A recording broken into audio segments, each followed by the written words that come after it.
I am Dr. Andrea Mata. I'm a clinical psychologist, a speaker, and an author, and this is my 15 minutes.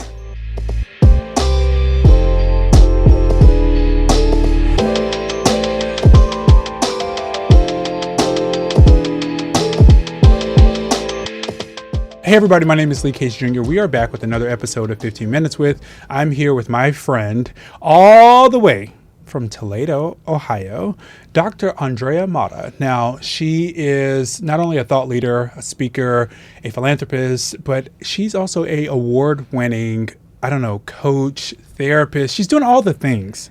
And we really want to spend more time this month unpacking mental health, and we have her here in Nashville, Music City, in real life. Exactly.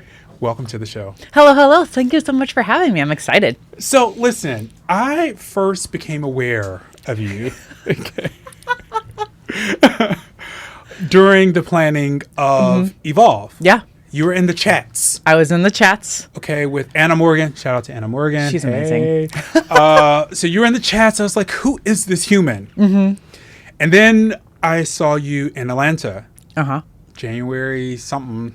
29th, I think it was. Yes. Yeah. We were all there evolving. Yes. It was amazing. Yeah, it was great. And I'm like, who is this human? So we're planning Mental Health Awareness Month. And I'm like, okay, no. I had my Tinder? Swipe left or swipe right. I was like, no, not this person, not this person. And I was like, oh, this is the person. And then we were able to get you here. Oh, it was funny because you reached out on LinkedIn and you're like, hey. And I was like, hello. I had to slide into the There was DMs. A married man, guys. I had to slide into the DMs. Hello there. So I was thinking, we'd like to have you here. So I'm so glad we were able to make it happen. Yeah, absolutely. So they don't know how awesome you are. Who is Andrea? I am a clinical psychologist, so I'm originally from the south side of Chicago. My big story is my father was a Mexican immigrant. He moved to south side of Chicago when he was 22. He met the girl next door, which was my mom. They had 3 boys, and then 7 years later, they were blessed with a girl. They finally got their wish. Exactly. Yeah. We'll keep trying this. Exactly. And then the big thing was, Mexican family, sarcastic, loud, big, spicy, drinking tequila, all of the things, right? Yeah. And then when I was 11 years old, and my youngest brother, Cisco, or the youngest of the 3 boys, Cisco, was 18 years old, he was murdered by someone who he considered a friend. And, and so, it's a lot. Yeah. And so then fast forward 2 years and we're in the courtroom and we're doing all the court proceedings and those kind of things. And my older brothers aren't allowed in it because they're going to inflict lethal harm onto the murderer. So they weren't allowed in the room. And then I stepped into the witness stand, read my impact statement at the age of 13 to try to tell the murderer how his choices and behaviors impacted my life. And then we recessed, and then the judge came out. He stared at he scanned the courtroom and he looked at my parents and I, and he was like, I'm not sentencing this man to death, not because of moral or professional objections against the death penalty, but because he had a rough childhood. And so I became a clinical child psychologist who specializes in antisocial and aggressive behavior so that I can help kids who come from rough childhoods not make those same choices when they get older. Okay. Okay. There's so Sorry, much. I just dropped that on you. There's so... Okay. Guys, I need more than water. Where's the water? You need some tequila. I need a little tequila. Okay, I'm just gonna say this back. Yeah. Okay. Yeah. Because you would not know where we're now going. So, for those that are used to the typical show, I think we just immediately took a detour here, and I want to keep pulling on the string of that. Your brother was murdered by someone who he considered to be a friend. Yes. The judge had within his power to choose life or death. He chose to give grace because of the childhood experiences that likely compounded to create a murderer. This individual. Yeah. Instead of, and I'm a big believer that we all have choices in life. Instead of you allowing that to drive you one way, you decided to use it as fuel to help change the lives of children Yeah. and families. And try to prevent proactively Yeah. the development of bad behavior. Exactly. So you would not know this. I'm thinking through as we're here live if I want to share this. But because we're here, we'll count this as my therapy session for the week. But my father, my biological father, was murdered by his brother. Yes. And I wonder, as you were talking, what it might have been like, what it could have been like. To have him, obviously. And I've had phenomenal men in my life, turned out all right. Yeah. But what it might have been like if his brother had the influence of someone embedded and nested into his mental health journey as a kid. Yeah. You might have had a completely different childhood. Maybe would have had a completely different childhood. Maybe would have not been as cool. I don't know. My dad was cool. Was he? Swaggy. Yeah. He got Well, my you're mom. swaggy. He got my mom. He was clearly winning. Clearly. She was a catch. Yeah. She's all right. Absolutely. But he was swaggy and tall. I didn't get his height. Oh, you no. No. I definitely got my mom's 5'4" height. I'm not 5'4", y'all, but you'll never know the truth. So you've spent now how many years in this space? So I got my Ph.D. in 2012. Okay. I was a college professor for 9 years. Okay. And then Teaching in clinical psychology, Okay. sports psychology, dating in the 21st century, which was probably my favorite class. Yeah, it was. And then I started being recruited for a personality position from a company that makes like $300 million in revenue a year. Small company. A small company. Yeah. And during that process, one of their senior VPs looked at me and was like, you do realize you can make a heck of a lot more money and have a much bigger impact not being a college professor at a $3,000, not 3,000 student school, right? And I was like, oh, bet. And so I ended up resigning from a job I could never be fired from. Yeah. And then I went into private practice, and then I wrote a book, and then I've been speaking, and then I recently opened up my own private practice. And so, life has been good. Okay. So now we're going to hit that rewind again. And we're not even going through any of these questions I had. So this is perfect. Yep. So,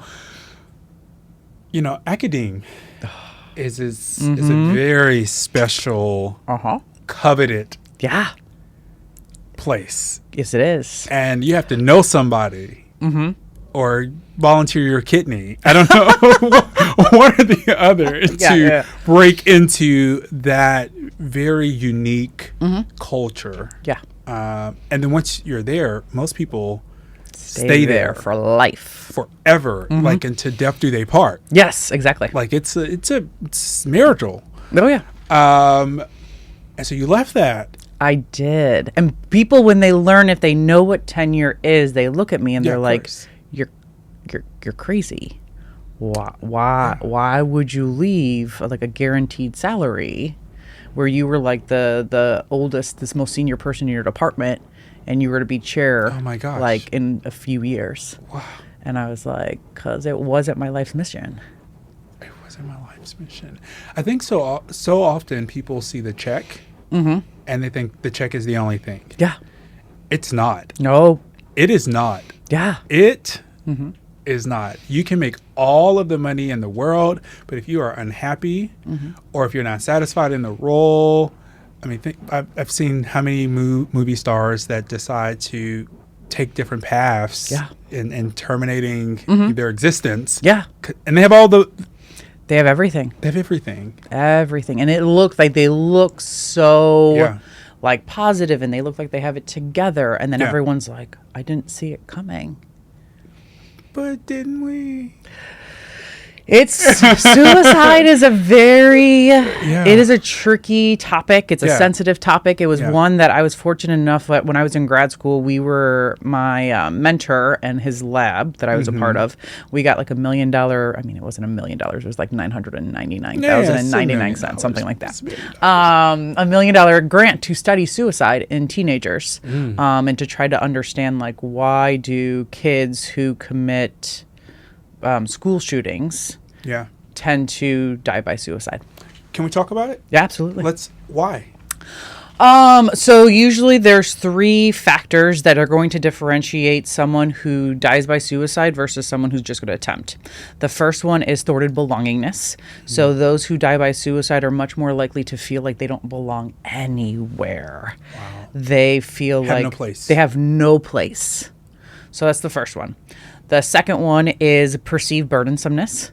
And so people who die by suicide, they believe that they are a burden on all of their loved ones.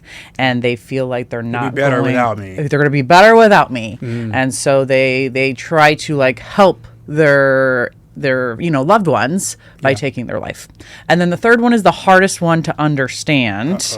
So it's a long kind of one. It's acquired capacity to enact lethal harm, meaning it's almost like you have to build up to suicide. There's almost like a pain tolerance to suicide.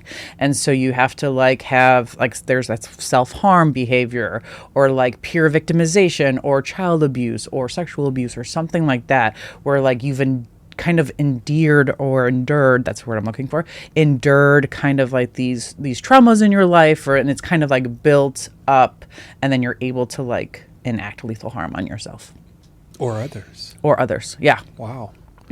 I spent some time in a very unique place in my career supporting a unit that supporting, right? A unit that supported like pre-deployment, during deployment, post-deployment for service members. And that reintegration time, especially at that time, I think some of the top numbers, particularly in our cases, were 18 to 24 young white males. Yep. I don't know if that still is the case or now, but I'm thinking through some of the things that you've shared, and particularly like those 3 categories.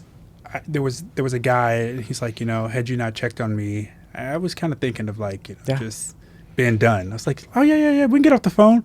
He was like, no, being done. Yeah. I was like, done? Yeah. He's like, no one wants me. My I think his wife or girlfriend had spent all of his money while he was deployed. So he came back with nothing. She didn't want him. He didn't believe in himself in that point. And it was just kind of like this cascading amount of things. And it's like, how do we, in the workforce, how do we, as a society, take better care of people?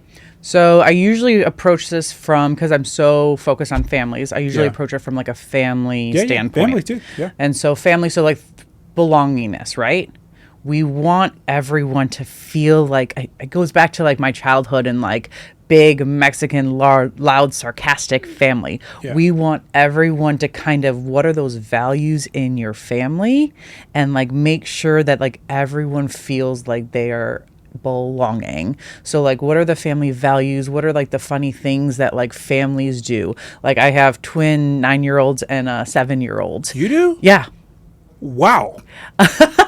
Jeez. And so the boy twin and the youngest are similar to like my family's persona, and then our girl twin is like similar to like my husband's persona, and they're very like prim and proper and that kind of thing. Yeah. But we're like sarcastic and we like are rascals and all of the thing. And so like we have that, and it's like, okay, that persona is like, this person is this, but like having that identity, that shared identity as a family of like, this is what it's like to be a Mata. This is what it is to be a Cage. Yeah. So having that belongingness. The next one with the perceived burdensomeness is all about purpose. We need to, and this happens a lot. I saw it a lot as a college professor. Parents want to kind of mold what career their child is going into instead of letting the child figure out what career that they are meant to go into and letting them find their purpose. And so letting people like find their purpose, letting people figure out what are they competent in, and like encouraging that. Like right now, my son, he says like he wants to be a clown. And I'm like, he could be the most awarded clown of all times. Okay. And so what we've kind of like modeled that. Okay, so what is it about being a clown that is enticing? Pulling the string. We're gonna pull it a string, and I'm like, okay, well, do you want to be a comedian? And he's like, what is a comedian? So then we started watching Nate Bargatze videos. I love Ali Sadiq, by the way. Check him out. John Christ. Yep, John Christ. Yeah. Like we started having them watch those kind of, and he's like, okay. And so we're like encouraging those kind of things. And I reached out to a dear friend who lives in Atlanta, Ross Kimball, and he's a comedian. Yeah. And I'm like, we need to create like a improv workshop for moms and sons. And he was like, okay. And so maybe that'll come down the pipeline eventually. I'm here for it. Exactly. I'm not a mom, and I don't have a son. But I can just show up. I can pass out fans and shirts. I don't know. I'm a doorkeeper and usher. There we are, an usher. Yeah, I'm good at it. Yeah, exactly. Yeah. And then the last one, the acquired capacity, is coping skills. We just want to be teaching individuals more and more coping skills, because the more coping skills that you have, it doesn't matter what gets thrown at you. You're able to adapt and you're able to overcome because you have coping skills. Now I'm gonna tell you, people are not gonna like this. Y'all are welcome to hop into my DMs. I will block you. They're gonna slide. You slide in there. I will block you. But we're gonna get spicy now. The coping skills.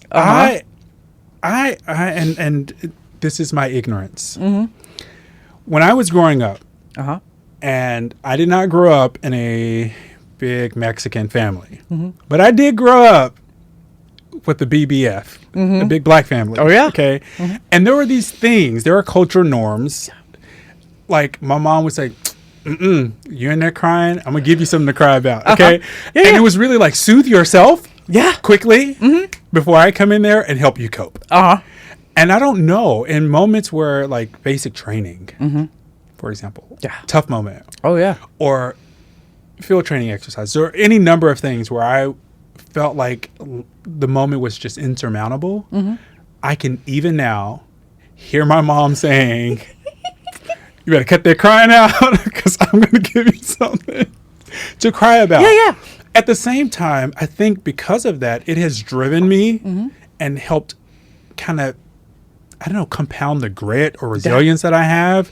So I'm curious if, there's no one shoe fits all and like how to help your children have better coping skills. But like, what are two ways to do it? Like, because I know with like our daughter, even now, she's only 5 months, 6 months, almost 6 months.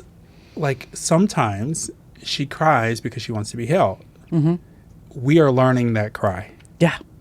Sometimes she cries because she really there's bored. Because there's poop. Yeah. It's just can't change this myself, dude. Help me out here. Help a sister out. Help a baby out. Okay.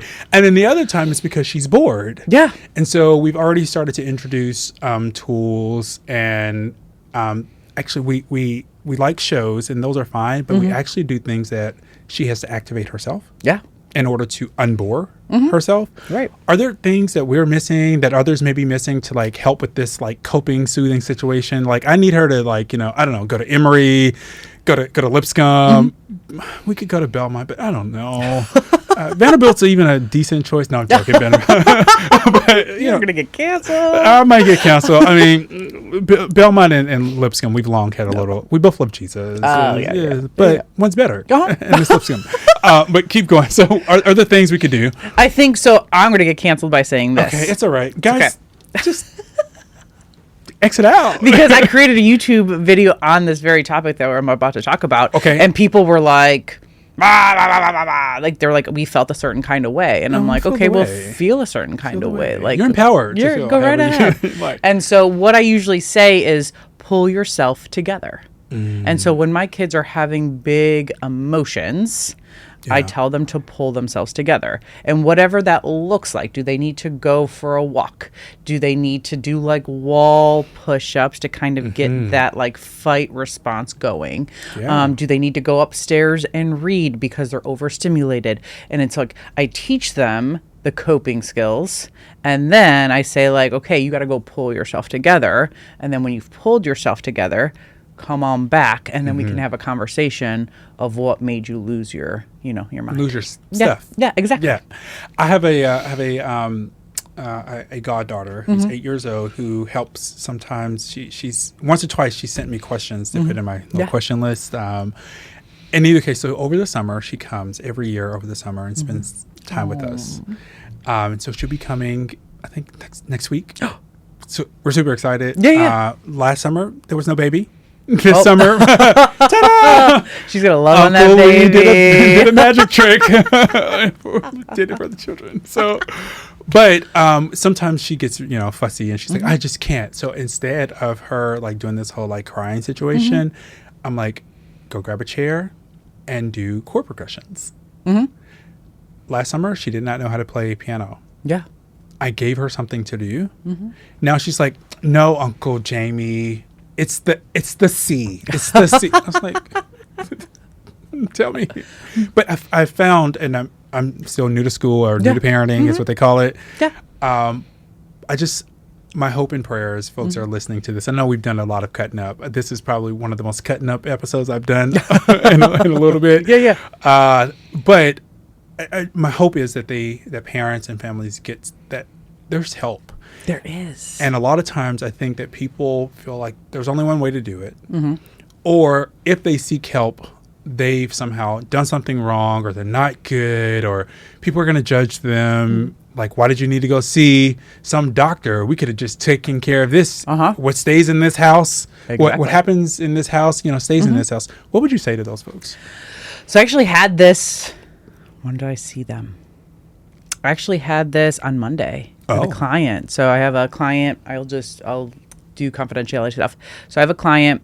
They're in their middle teens, we'll say, and their parent is an ethnic minority, and was like asking them like, well, why do you need a therapist? Like, why do you continue to go to see Dr. Mata? And so we were having those conversations about like, okay, what do you say to your parent who's saying those things? And I think like try to go back to sports because everyone loves sports. I mean, most people love sports. Most people. I'm in the minority. You're in the minority. But if you think about it, like Michael Jordan, the GOAT of basketball. We know him. Yeah. We know him. Yeah. He had a coach. The greatest basketball player of all time had a coach in Phil Jackson. So why would you not seek out services and help and a coach for the most important thing, your mental health, parenting, romantic relationships, marriages, friendships? Why wouldn't you seek out a coach? Y'all, get a coach. Have them at Walmart, buy one, get one. No. No. Find a legitimate coach. Find a legitimate coach. Don't do the Walmart version. More Target. I don't know. But no, seriously, get a coach. Okay, someone with the letters behind their name, certifications, credentials, those types of things, folks that have done the work. So listen, we're at this time. We're going to do what we call rapid fire. Okay. All right. I'm ready. First thing that comes to mind, we may or may not judge you. Okay. It's life. People are judging. People judge all the time. Yeah, they just don't like to admit it. I love when people are like, I don't judge. And I'm like, you for sure judge. Everyone judges. It's a part of human nature to judge. I love when people say they don't see color. I'm like, so what are you wearing? Yeah. What? No, what I mean is, no. Just say you do. It's cool. Right. It's cool. It's like, okay. You are black. I'm a whitezican. Jesus. They're definitely going to pull this episode. Say it again. Say it again. I'm a whitezican. Okay. What is that? A white Mexican. Oh. So like a Mexican who doesn't look like a Mexican, because everyone has this like perspective of what a Mexican looks like. Yeah. But I mean, I'm 50% Mexican and I don't look Mexican. Present as, appear as. I appear as a white person. And so then, but there's a part of Mexico where there's a lot of like German and French settlement. So there's Mexicans with fair skin, blonde hair, and blue and green eyes. So, I am actually quite familiar with that part of Mexico. Yeah, Jalisco. For two reasons. One, I went to be a cultural anthropologist when I was growing up. My mom said, "Oh my God, you'll be so happy. You'll be poor."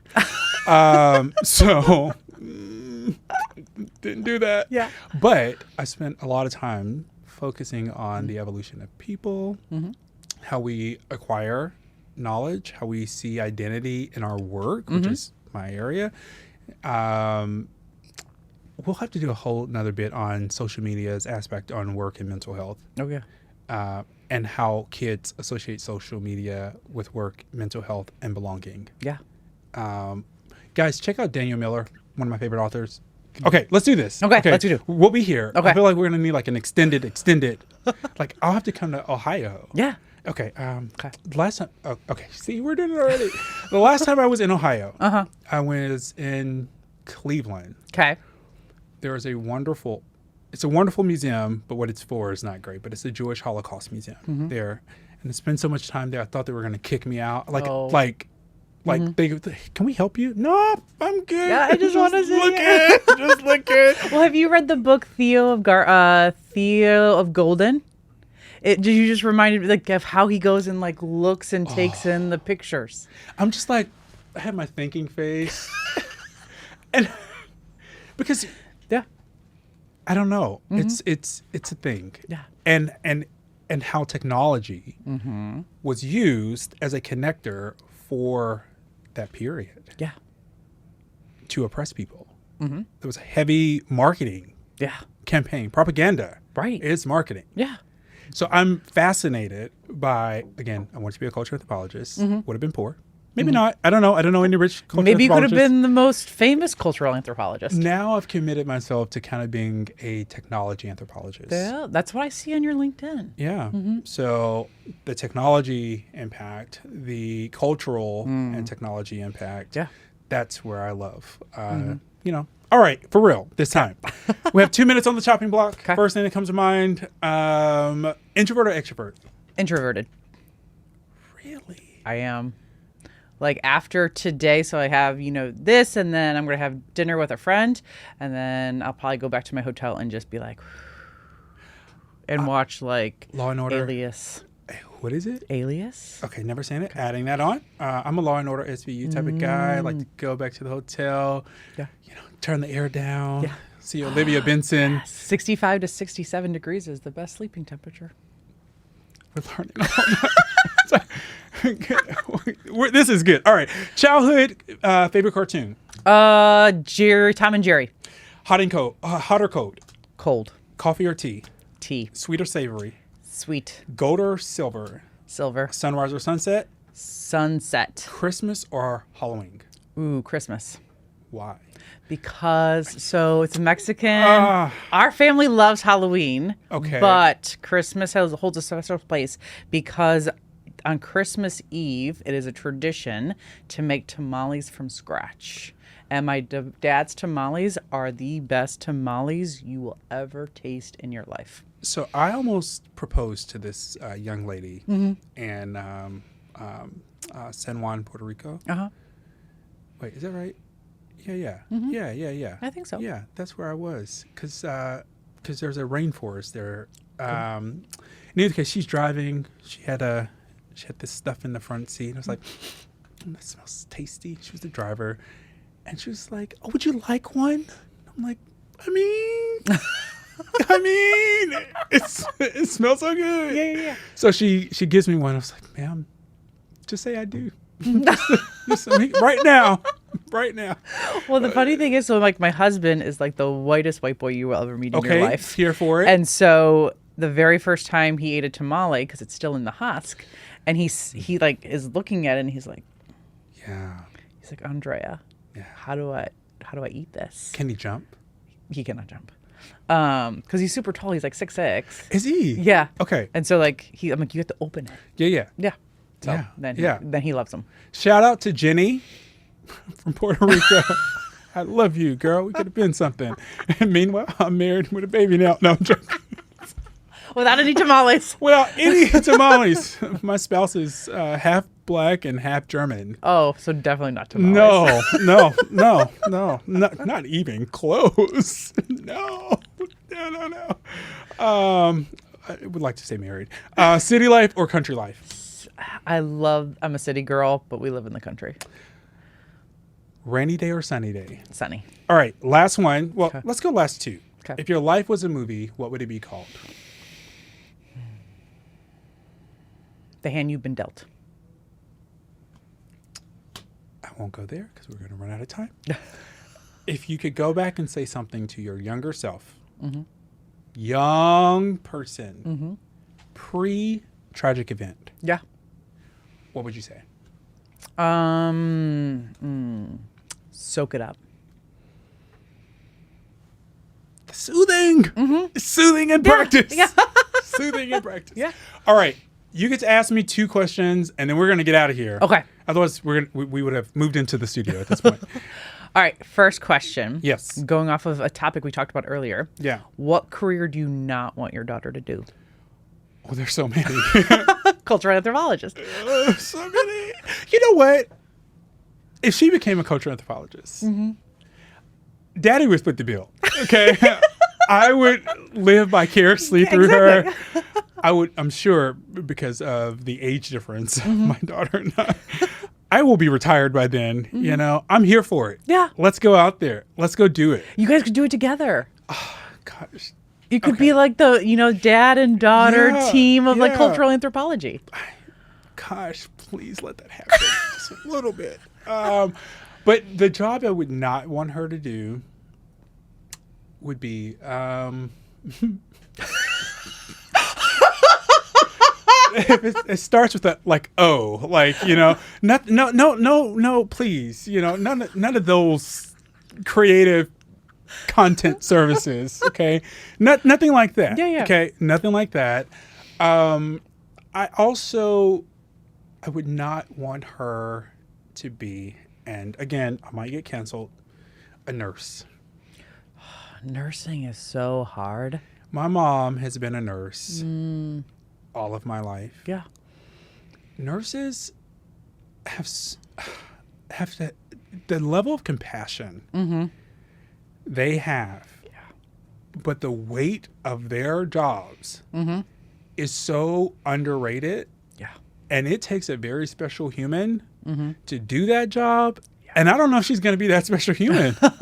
I don't know. I mean, I don't know. It's just, you have to be, I don't know, like a subscription to a therapist and American Addiction Centers and Alcoholics Anonymous. Like, you need all of those if you're going to be a nurse. Yeah.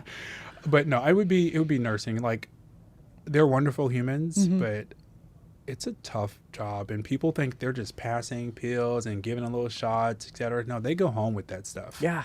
It's hard. It's hard. Yeah. So that's it. Okay. Question number 2. Yeah. If you could do a family vacation anywhere and have the unlimited amount of money, where would you go and what would you do? Johnson City, Tennessee. Okay. Why? My family on my grandfather's side, so my mom's dad, can trace our history back to Middle Tennessee to the 1800s. Oh, wow. Land that we were slaves on. We still have family members that are buried where they cannot write, but they would just make their mark. So Tennessee is home for me, like really home for me, like my people home. But in this small place in East Tennessee, my great-grandfather, who's 93 years old, is still there. And he lives by himself. Yeah. He's a wonderful human. Hey, granddaddy. He's never gonna watch this. No. But Maybe you can go and hey, but this is. Oh, he's probably watching some freaking Western, Cheyenne Bodie or something like that. him and my dad can hang out. Yeah, I'm like, they have color now. They have color and people can see color. Okay, Right. they have color. You can turn on color. No. Just put the. But it would be there. My family, every year we have our annual family reunions, etc. And Johnson City, small town, wonderful place. That's where I'd go. I would spend a couple of days or a week hanging out there. Yeah. With him and my grandma and my family and doing the things. Obviously, because I feel like the older you get, the hotter you turn the temperature. Yeah. The house is so hot. But I would go through that hell heat. You just wear shorts and a t-shirt. Okay, And so flip-flops. And again, I know we're over, so we'll Yeah. put this to something. I don't know, but I will say this: the last time I was there, they have a cuckoo clock that goes off every 10 minutes and on the hour. It was so hot. It was so hot that I woke up and there was just sweat pouring to my eyes. So I go out into the living room and my grandma, she's just out there sleeping, comfortable, unbothered. And I realized what this is. She's over 70. Yeah. He's 90 something. When you get that age, you just turn the heat up. Yeah. As a young person, I just dealt with it. Afterwards, I told her, I was like, listen, Granny, I love you, girl, but I'm going to the hotel. You're going to the hotel? I'm going to the hotel. All right. So, in the words of my grandmother, since we just talked about her a little bit, the time cometh and now is. We've reached the end of our time. Any last minute things you'd like to share with folks? I think if you want to change the world, it starts with your family. I don't have nothing else to say. Bye. See ya. That's it. Hey there. I'm so glad you're here. But I do want to give a little bit of a disclaimer.